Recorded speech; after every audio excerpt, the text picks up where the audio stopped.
Hi, hello everyone. Namaskara ಎಲ್ರಿಗೂ. I hope you all doing great and welcome back. KCET 2026 exam related ತುಂಬಾನೇ ಅಪ್ಡೇಟ್ಸ್ಗಳು ಬರ್ತಾ ಇರುತ್ತೆ. B notified. ಯಾಕೆಂದರೆ counselling process complete ಆಗಿ ನೀವು ಕಾಲೇಜ್ಗೆ ಅಡ್ಮಿಷನ್ ಆಗೋ ತನಕನೂ ಕೂಡ ಎಲ್ಲ ನೋಟಿಫಿಕೇಶನ್ಸ್ಗಳನ್ನ ಫಾಲೋ ಮಾಡ್ತಾ ಇರಬೇಕು, ಎಲ್ಲ ಪ್ರೊಸೀಜರ್ಗಳನ್ನ ಫಾಲೋ ಮಾಡಬೇಕು.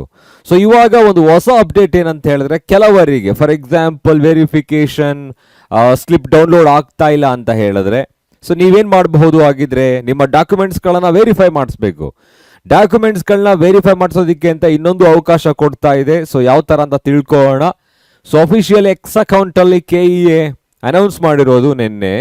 ಸೊ ಅಂದರೆ ಇವತ್ತು ನೀವು ನೋಡ್ತಾ ಇದ್ರೆ ಓಕೆ, UGCET 2026 ತಮ್ಮ ಕ್ಲೇಮ್ ಹಾಗೂ ವಿವಿಧ ಕೋರ್ಸ್ಗಳ ರ್ಯಾಂಕ್ ಮಾಹಿತಿ ಒಳಗೊಂಡಿರುವ ಪರಿಶೀಲನಾ ಚೀಟಿ, that means verification slip download ಆಗದವರು, ಯಾರಿಗೆಲ್ಲ ವೆರಿಫಿಕೇಶನ್ ಸ್ಲಿಪ್ ಡೌನ್ಲೋಡ್ ಆಗಿಲ್ವೋ, ಸೊ ನೀವು ಜೂನ್ 19 ಒಳಗೆ ಅಂದರೆ ಮುಂಗಡವಾಗಿ ಸಮಯ ನಿಗದಿ ಮಾಡಿಕೊಂಡು, ಈಗ ನಿಮಗೆ ಅವಕಾಶ ಇರೋದು ಯಾವ ಥರ ಅಂತ ಹೇಳಿದ್ರೆ, you need to book the slot within, ಅದು ಕೂಡ ಅದರೊಳಗಡೆ ಏನು ವಿಸಿಟ್ ಮಾಡಬೇಕು ಅಂತ ಇರೋದು. ಜೂನ್ 19 ಒಳಗಡೆ ನೀವು ಅದನ್ನು ಸ್ಲಾಟ್ ಬುಕ್ ಮಾಡಿಕೊಂಡು, ಮುಂಚೆ ಎಲ್ಲ ಆನ್ಲೈನ್ ವೆರಿಫಿಕೇಶನ್ ಇತ್ತಲ್ವ, ಈಗೇನು ಮಾಡಬೇಕು, ನೀವು ಮಿಕ್ಸ್ ಆಗಿರೋದ್ರಿಂದ you need to visit KEA office, visit ಮಾಡಬೇಕಾಗತ್ತೆ.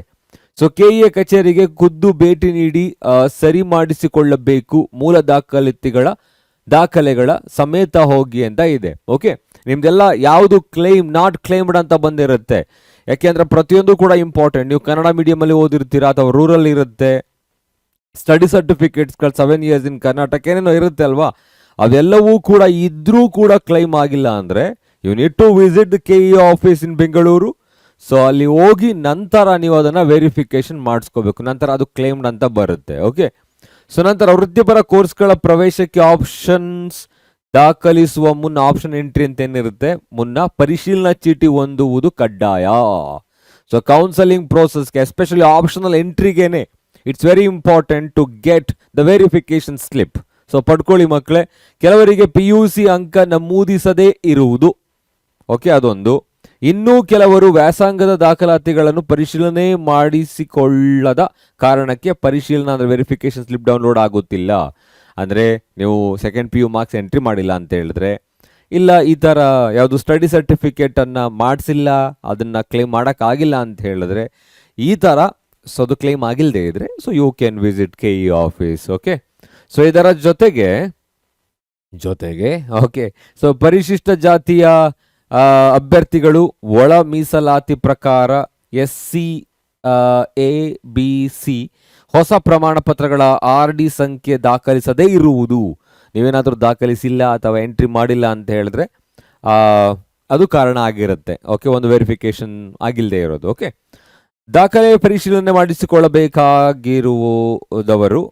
ಬೇಕಾದವರು ಯಾರಿಗೆ ಬೇಕವರು, ಓಕೆ, ವೆಬ್ಸೈಟ್ನಲ್ಲಿ ಇರುವ ಲಿಂಕ್ ಮೂಲಕ ದಿನಾಂಕ ಮತ್ತು ಸಮಯವನ್ನು ಮುಂಗಡವಾಗಿ ನಿಗದಿಪಡಿಸಿಕೊಂಡು KEA ಕಚೇರಿಗೆ ಹೋಗಬೇಕು. ಓಕೆನಾ?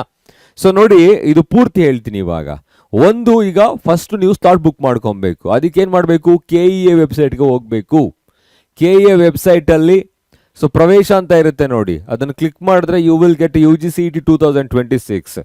ಅದರಲ್ಲಿ ಅಭ್ಯರ್ಥಿಯ ಚಟುವಟಿಕೆ, ಕ್ಯಾಂಡಿಡೇಟ್ಸ್ ಆಕ್ಟಿವಿಟಿ ಲಿಂಕ್ಸ್ ಅಂತ ಏನಿರುತ್ತೆ ಅದನ್ನು ಕ್ಲಿಕ್ ಮಾಡಿದ್ರೆ ಯು ವಿಲ್ ಸಿ ಪರಿಶೀಲಿಸದ ಅಭ್ಯರ್ಥಿಗಳಿಗೆ ಸ್ಲಾಟ್ ಬುಕಿಂಗ್ ಲಿಂಕ್ ಅಂತ ಇದೆ. ಅದನ್ನು ಕ್ಲಿಕ್ ಮಾಡಿದ್ರೆ so you need to enter your KEA application number, KCET application number, password ಮತ್ತು ಕ್ಯಾಪ್ಚಾ ವೆರಿಫಿಕೇಶನ್ ಮಾಡಿ ನಂತರ ಒಳಗಡೆ ಎಂಟರ್ ಆದಮೇಲೆ ಆ ಪೋರ್ಟಲಲ್ಲಿ ನೀವು ಸ್ಲಾಟ್ ಬುಕ್ ಮಾಡ್ಬೋದು. Then you can visit KEA office, then verify your documents. Okay, ಇದಿಷ್ಟು ಪ್ರೊಸೀಜರ್ ಮಕ್ಕಳೇ. ಯಾರೆಲ್ಲ ವೆರಿಫಿಕೇಶನ್ ಮಾಡಿಸ್ಕೊಂಡಿರಲಿಲ್ಲ ಅವರಿಗೆ, so you can follow this and to be ಹೇಳ್ತಾ ಇರೋದು ನಿಮಗೆ, ಬಿ ನೋಟಿಫೈಡ್. ಯಾವಾಗಲೂ ಕೂಡ ನೋಟಿಫಿಕೇಶನ್ಸ್ಗಳು ಬರ್ತಾನೆ ಇರುತ್ತೆ. ಇಲ್ಲಿ ಅಂತ ಅಲ್ಲ, KEA ವೆಬ್ಸೈಟಲ್ಲಿ ಅಬ್ಸರ್ವ್ ಮಾಡ್ತಾ ಇರಬೇಕು. ಕೌನ್ಸಲಿಂಗ್ ಪ್ರಾಸೆಸ್ ಮುಗಿದು ಕಾಲೇಜ್ಗೆ ಅಡ್ಮಿಷನ್ ಆಗೋ ತನಕನೂ ಕೂಡ ಅಟೆಂಟಿವ್ ಆಗಿರಿ. Okay, so thank you so much. ಮತ್ತೆ ಸಿಗೋಣ. Till then take care, have a great day.